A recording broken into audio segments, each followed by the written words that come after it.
जय हिंद दोस्तों, मैं शिवम और आप देख रहे हैं जनता पिंच। आज हम हैं बकरी बाजार में और बकरी बाजार गौशाला, जो कि कल गौशाला में चुनाव होना है। वहाँ सचिव अध्यक्ष पद पर भी चुनाव होता है, कार्य समिति पद पर भी। तो कल चुनाव होता है, इस सिलसिले में हम आ गए हैं श्री मनोरंजन प्रसाद वर्मा जी के यहाँ, जो जिला संचालक हैं राष्ट्रीय स्वयं सेवक संघ के। उनसे कुछ वार्तालाप करते हैं गौशाला और चुनाव प्रक्रिया के बारे में। तो अंकल नमस्ते, हमारी जनता पिंच चैनल पर आपको भी नमस्ते और जनता पिंच दर्शक को भी बहुत बहुत नमस्कार और शुभकामनाएं। तो अंकल सर्वप्रथम कुछ बोला जाए गौशाला के ऊपर कुछ विशेष। नहीं, गौशाला देखिए हमारे पूर्वजों द्वारा जो स्थापित किया गया वो एक धरोहर है और वो इस बात का द्योतक है कि उस समय इसकी स्थापना 1944 में हुई। अब अंदाज कर सकते हैं कि 1944 उस समय देश स्वतंत्र भी नहीं हुआ था, फिर भी 1947 देश स्वतंत्र के पूर्व 3 साल पहले और गौशाला की स्थापना हुई। न सिर्फ गौशाला की स्थापना हुई, यहाँ के जो बड़े जमींदार थे उन लोगों ने स्वेच्छा से अपने भूमि को और गौशाला को दान दिया और गौशाला को स्थापित किया कि भूमि के द्वारा गौशाला के मवेशी को, खास करके गौ माता की सेवा में, चारा में कोई कठिनाई नहीं हो। इस भाव से तो अंदाज कर सकते हैं कि हमारी कितनी समृद्ध विरासत रही है, कि हमारे पूर्वज कितने महान थे कि उन्होंने उस समय और समाज के उत्तरोत्तर की आने वाली पीढ़ी को दिक्कत नहीं हो तो गौशाला की स्थापना किया। गौ सेवा के लिए, गौ के प्रति इतना श्रद्धा और प्रेम था कि उसके भोजन की व्यवस्था के लिए उन लोगों ने अपने भूमि को दान किया। ये भूमि कितने एकड़ में, मतलब कई एकड़ है। जैसे रामपुर के महंत थे राम शरण दास, उनके शिष्य थे स्वर्गीय भरत दास, इन लोगों ने लगभग 19 बीघा जमीन दान किया, मतलब 19 बीघा गौशाला को दान किया।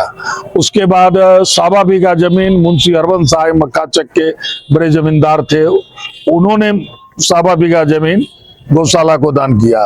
बैजनाथ प्रसाद सिंह बैजू बाबू जो अतखुट्टी के थे, उन्होंने वही 1.25 बीघा जमीन, या उससे ज्यादा एक्यूरेट तो नहीं बता सकते, उन्होंने भी दान किया। उस समय व्यवसायी में सबसे व्यवसायी मुरली बाबू कहलाते थे। तो मुरली बाबू को अपनी जमीन वहां पर नहीं थी, तो कुछ साहू परिवार से जमीन खरीद करके और उसका भुगतान करके मौखिक रूप से उन्होंने गौशाला को दान किया। महिलाल साव, राम साव, इन लोगों ने भी गौशाला को जमीन दान किया। गौशाला के प्रति इतने जागरूक थे, इतने उस समय बाद भी जमीन खरीद कर दान दे, खरीद करके, और समाज के लोग उसके व्यवस्था के लिए एक प्रबंधन समिति का निर्माण किया और समाज के जो प्रबुद्ध लोग थे सुबह शाम जाते थे। बहुत दिन तक आनंद चंद पटेल उस गौशाला के मैनेजर थे। सुबह में गाय का क्या क्या जरूरत है, कोई बीमार है तो उसका इलाज कैसे होगा, चारा पानी की क्या व्यवस्था है, सारा चीज देखते थे। और गाय के लोग इसके संवर्धन के लिए, संपोषण के लिए, यहाँ तो किराना का बहुत बड़ा व्यावसायिक उद्योग था। बकरी पूरे उत्तर बिहार में ये एक व्यवसाय का बड़ा केंद्र था। तो इन लोगों ने तय किया कि लाग से गौशाला का आगे परवरिश होगा। लाग में भी 1 रुपया में 15 पैसे लाग हुआ कि भाई गौ माध्यम अलग से उतना पैसा दिया जाएगा और 15 पैसे में 12 पैसा गौशाला को जाएगा। उस समय गौशाला के साथ अटैच था श्री विश्व बंधु पुस्तकालय, वर्तमान जो पोखर पे है, उसकी स्थापना 1956 में हुई, लेकिन गौशाला की स्थापना 1944 में हुई। तो ये पुस्तकालय का भी विकास क्रमबद्ध कैसे हो, पुस्तकालय से भी पुराना अपना मतलब गौशाला है। पुस्तकालय तो 1956 में हुआ, वो 1944 12 वर्ष पहले की बात। और लोगों मैंने कितना विवेकपूर्ण ढंग से और व्यवसायी लोग कितना जागरूक थे कि हुआ कि खरीद बिक्री से लाग लिया जाएगा, उस लाग में से 15 में 12 पैसा गौशाला के विकास में जाएगा और 3 पैसा पुस्तकालय के विकास में जाएगा। इस तरह से चलता था, दोनों में समन्वय था। उस पैसे से पुस्तकालय का किताब आता था, पत्रिका आती थी और सदस्यता शुल्क नाम मात्र का था उस समय। लोग दान देते थे, बड़े बड़े लोग आए, वो उस समय के मुख्यमंत्री श्री बाबू और कौन कौन लोग नहीं आए पुस्तकालय। लेकिन इस तरह से हर साल वहां पर गौशाला में मेला लगती थी। और मेला के समय 3 दिन का यहाँ बकरी बाजार बंद रहता था, सारा दुकान उठ करके वहां जाता था। ये कब की बात है? ये तो शुरू से हम लोग जब से होश संभाले तब से देख फिर रहे ये मेला लगना कब बंद हो गया? नहीं, बंद नहीं हुआ। अभी- बीच में वो 1987 में बाढ़ का जो समय आया, 1987 और 2007, ये जो बहुत भयंकर, इस इलाके में कभी हम लोग बाढ़ तो देखे नहीं थे।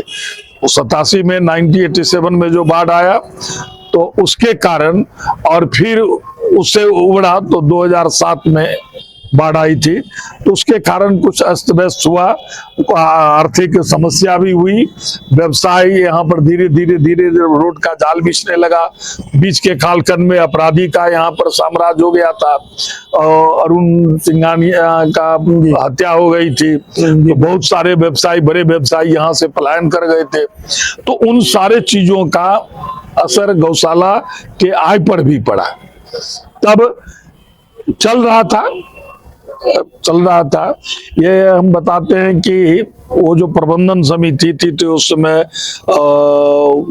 शंकर तुलसियान, राम साव, प्रभुनारायण प्रसाद वर्मा, खेमराज अग्रवाल, ऐसे मुरारी शर्मा, ऐसे बहुत सारे, मातादीन बघेड़िया, रघुनंदन केसरी, ऐसे महान विभूति अपने इलाके के थे जो गौशाला प्रबंधन समिति से जुटे हुए थे और अपने विवेक से। क्या उस नाम में कोई व्यक्ति अभी जीवित है या मतलब? अब तो बहुत कम लोग, शायद हमारे ख्याल से एक आध दो भी नहीं। हमको जहां तक देख रहे थे, हमारे पिताजी का नाम हुआ स्वर्गीय प्रभु नारायण प्रसाद वर्मा। अब देखिए 1944 में मुंशी हरबंस सहाय जो साबा बीघा जमीन दी है, तो मुंशी हरबंस सहाय संयुक्त परिवार के कर्ता थे। वो 2 भाई थे, उनके छोटे भाई का नाम था मुंशी जीत नारायण लाल और बड़े भाई मुंशी हरबंस सहाय हुए। जीत नारायण लाल जी का निधन बहुत पूर्व हो गया था, तो उनके एकमात्र पुत्र स्वर्गीय प्रभु नारायण प्रसाद वर्मा थे और उस परिवार के कर्ता थे मुंशी हरबंस सहाय। तो ज्वाइंट प्रॉपर्टी जो थी उसमें से 1.25 बीघा जमीन मौखिक रूप से दान में दिया गया, जिसको बाद में प्रभु नारायण वर्मा मुंशी हरबंस सहाय में टाइटल बंटवारा सूट चला सब जज बेगूसराय के न्यायालय में। जो ये बंटवारा सूट मतलब आपस में आपसी बंटवारा, 2 भाई के बीच में, हाँ, मतलब और बंटवारा सूट जो चला ये 1948 में, उसका बाद स्थापना के 4 साल बाद 4 साल बाद, और ये चला 1948 में, उसका बाद संख्या 34/1948 और उसका जजमेंट आया 1954 में। तब तक वो समूचे प्रॉपर्टी के दोनों बराबर के हिस्सेदार थे।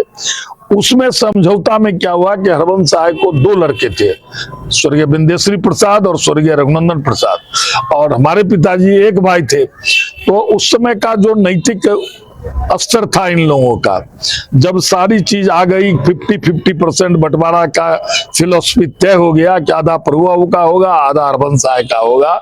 तो हरबंस सहाय चूंकि मेरे पिताजी के लालन पालन किए थे, पढ़ाए लिखाए थे, पाले पोसे थे, और ये बात भी सही है कि उस समय जो संपत्ति अर्जित की गई थी उसमें से अधिकांश संपत्ति हरबंस सहाय द्वारा ही अर्जित की गई थी। तो उन्होंने खड़ा होकर कहा कि प्रभु तुमको तो हम पाले पोसे हैं, बड़ा किए हैं, तो तुम अपने हिस्सा से हमको अपनी जिंदगी भर के लिए परवरिश के लिए अपना 2 आना हिस्सा दो। तो मेरे पिताजी ने कहा कि बड़का वो उनको बोलते थे, बड़े पापा बोलते हैं हरबंस सहाय को बड़का वो बोलते थे, बड़का वो। अब उस समय हरबंस सहाय को 3 लड़के थे, एक पिताजी। जब आपस में कुछ पारिवारिक खटपट होने लगा था तो बोले थे कि जो चारों भाई को बराबर बांट दीजिए, चरचर आना हिस्सा होगा। लेकिन बाद में नियत बदल गई और कहे कि नहीं तुमको कुछ नहीं देगा, तुम इस खानदान का है ही नहीं। तब उनको कोर्ट जाना पड़ा। किनको? प्रभु बाबू को। और कोर्ट में जब जाने लगे और तब जब स्थिति आई कि अब फैसला होगा, तो फिर और समाज के लोग, वो भोला बाबू सकटपुड़ा, राजा चंद्रचूड़ देव, सदाव्रत बाबू बखड़ी, हम दोनों, मेरे और अजय वर्मा के नाना थे दोनों, इन लोग सब मिलके पंचायत की और आधा आधी तय हो गया, आधा प्रॉपर्टी प्रभुओं का, आधा हरबंस साहब हरबंस का। राय। तो उसी में जब ये हुआ तो वो मांगे कि ता जिंदगी दो, तो मेरे पिताजी ने कहा कि बड़का वो सब तो अर्जा हुआ आप ही का है, हमको भी पाल पोस के बड़ा आप ही किए, और हम आज जब तय कर लिए कि हमको मुकदमा नहीं लड़ना है परिवार में, तो आपके मरने के बाद फिर भैयारी में हमको इस 2 आना के लिए लड़ना पड़ेगा। बिल्कुल। इसलिए ये 2 आना हम फॉर एवर फॉरगो किया, आपको दिया। तो उसी में सिद्धांत तय हुआ कि 6 आना प्रभु का हिस्सा हुआ और 10 आना हरबंस साहब का हिस्सा हुआ। ये उस मौके समय में हो गया था। नहीं, वो कोर्ट में, तो कोर्ट में कंप्रोमाइज लगा, कोर्ट का फैसला है, वो जजमेंट है। उसका कोई प्रति हो? हाँ ये है, वही तो बता रहे हैं। बात संख्या 34/1948 सब जज बेगूसराय के कोर्ट से है जी। तो उस तरह का जजमेंट में फैसला आया। उसी जजमेंट में ये संद से वो जो मुंशी हरबंस साहब की बड़ी पोती थी उनकी शादी हुई थी, तो 54 में ही फैसला हुआ, तो और उनका शायद 52 वगैरह में शादी हुई थी। तो आप जिला में एक 22 बीघा का प्लॉट खरीद हुआ था। जिला गौशाला के बाद वाला प्लॉट 22 बीघा, तो उसको हम लोग जिला कहते थे। गौशाला के ठीक बगल में और थोड़ा सा उसका उत्तर में ना, जिसमें वो रोड जो गया है उसी के बीचे बीच कट के गया है। पहले तो गौशाला के बगले से वो पुल पर रोड था जी हाँ, और बाद में जब यातायात बढ़ा और जो बगल से रास्ता गया है गौशाला, हाँ वो पहला रास्ता था, हाँ, वो डिस्ट्रिक्ट बोर्ड का रास्ता था, और ये PWD रोड बनाया, तो वही उसका खाता है 20, खेसरा है 525। वो अंग्रेज का नील की खेती होती थी, उससे 22 बीघा 13 कट्ठा समथिंग खरीद हुआ था। बकरी में भी नील की खेती होती है? हाँ, वो केवला है हमारे पास, जो खरीद हुई थी वो अंग्रेज से खरीद हुई थी। तो उसमें से आप बोले दिए, अपनी पोती को दिए कि 5 बीघा जमीन उसको खोइछा में देते हैं। तो उस समय का जो नैतिक बल था लोगों का, कि बेटी भतीजी किसी को दे रहे हैं कोई बड़े, तो उसमें लोगों ने हिस्सेदारी नहीं खोजा, सर स्वीकार किया। उसमें मेंटेन है कि 5 बीघा जमीन उसको दाई को दिए और 1.25 बीघा जमीन गौशाला को दिए। जब तक गौशाला सरवाइव करेगा ये संपत्ति गौशाला की होगी, लेकिन उसको बेचने का अधिकार नहीं होगा। 1.25 बीघा मतलब 25 कट्ठा। 25 कट्ठा। और जिस दिन गौशाला किसी कारण से बंद हो जाएगा तो ये संपत्ति हमारे वंशज का होगा, जो 10 आना 6 आना के आधार पर बटे। उसमें लिखा हुआ है उस जजमेंट, हाँ उसमें मेंशन है। हो गया, अपना गौशाला का चल रहा था, भूमिदाता के नाम पर हरबंस साहब का नाम चला आ रहा था। और 1998 में हमारे पिताजी प्रभु अबू का निधन हो गया। 27 मई उनकी पुण्यतिथि है। उनके निधन के बाद जब गौशाला की बैठक हो तो आनंद चंद झा सचिव थे उस समय, तो हमको बुला लेते थे, बार बार बैठक में जाते थे। तो एक बार हम उनको बताए कि आनंद जी इस तरह से तो ठीक नहीं लगता है हमको, आपको अगर बुलाना है तो आप कमिटी से तय कीजिए और अस्थायी आमंत्रित सदस्य पिताजी के जगह अगर सबको स्वीकार है तो मेरा नाम दीजिए, और सब स्वीकृत करते हैं, समिति अगर स्वीकृत करती है तब हम इसमें पार्टिसिपेट करेंगे। ऐसे हमको अच्छा नहीं लगता है, क्योंकि सामाजिक रूप से बहुत सारे काम में ये संघ का कार्य था और भी तरह का कार्य था, तो कोई चीज में जाके घुस के रहिए उतरने की तरह हमको ठीक नहीं लग रहा था। उसके बाद 99 में हमको अस्थायी आमंत्रित सदस्य भूमिदाता परिवार से एक आदमी को लेना था, मेरा नाम चल रहा था, तब से चल रहे थे। अब इस बीच में क्या हुआ तो 2011 की बात है, मेरे पास वही कागज हम खोज रहे थे, सारा रिकॉर्ड है। 2011 में हमको अंचल कर्मी एक खबर की, देखिए मैं आप लोगों के परिवार के एक आदमी दिए हैं, मुंशी हरबंस साहब के नाम से एक आवेदन है, सो नोटिशन के लिए दिया। हम आपसे मुंशी हरबंस साहब 1959 में निधन हुआ, 1959 में। 2011 में उनके नाम में उनका निधन पहले हो चुका है, 1959 में मुंशी हरबंस साहब का निधन हुआ। उनके नाम पे दूसरा कोई नोटिशन मतलब करवाना गया, आप कैंप बना दिया मुंशी हरबंस साहब। और दूसरा कोई नहीं, ये दिलीप केसरी के कंप्रेसी से जो एक असामाजिक तत्व है और ऑलवेज समाज में डिस्ट्रक्टिव कार्य करता है और ऐसे तत्व के साथ रहता है जैसे अजय कुमार वर्मा, उसमें विकास वर्मा, प्रकाश वर्मा, इन लोगों को लेकर के वही फर्जी एप्लीकेशन डलवाया और बुर्बक कितना बनाया कि एप्लीकेंट में नाम दे दिया अहमद शाह और इन लोगों ने उस समय के कर्मचारी और सीआई से दबाव डलवा के रिपोर्ट करवा दिया और सीओ के यहाँ टेबल पर चला गया वो नोटिशन के लिए। उस समय के सीओ कौन थे? अब नाम हमको याद नहीं है, ये बात लगभग 2011 की। उसके बाद जाकर के हम गए वहां पे निकलवाए लेकर फिर सीओ से मिले, हम बताए कि साहब ऐसे बात है और हरमन साहब 1959 में वोट कर गए एप्लीकेशन कैसे इंटरटेन हुआ, कैसे अपना कर्मचारी रिपोर्ट कर दिया और ये जमीन जिसकी चर्चा इन्होंने की है गौशाला के दाम में दिया हुआ है, 1944 से गौशाला के दखल कर लिया गया। इससे पहले कभी दिलीप केसरी गौशाला का नेतृत्व किया? कभी नहीं। ये असामाजिक तत्व है, जिंदगी भर एक टैग लेके चलता है कि हम समाज पार्टी के जिला अध्यक्ष है। अब बोलने में शर्म नहीं आती है, इसको कौन बनाया? मुलायम से उम्र के शर्म निकल गए। ये अपने को परिचय देगा। अभी हाल फिलहाल आप देखिएगा 20 सूत्री की मीटिंग थी और संजय सरावगी जी 20 सूत्री के मंत्री थे, डीएम आए हुए थे, जनप्रतिनिधियों को बुलाया था, मुखिया, सरपंच, वार्ड सदस्य, नगर परिषद के चेयरमैन। उस बैठक में ही घुस गया और घुस जाने के बाद जब कुछ बोलने के लिए तो बोले परिचय दो, तो बोला हम समाजवादी पार्टी के जिला अध्यक्ष है। बोला और क्या तो कौन बुलाया? यहाँ जनप्रतिनिधियों का बैठक है, मुखिया सर्ववर्तमान है उनका बैठक है। तुम इसमें कैसे बैठे साहब? मगर बैठक यही था क्या? ये बैठक सम्राट भवन में उसको वहां पर से इंसल्ट करके निकाला गया। तो इसको न लाभ है न लिहाज है। ये कुछ से कुछ जहाँ अपनी बात नहीं चली तो किसी के बारे में भी कुछ बोल सकता है।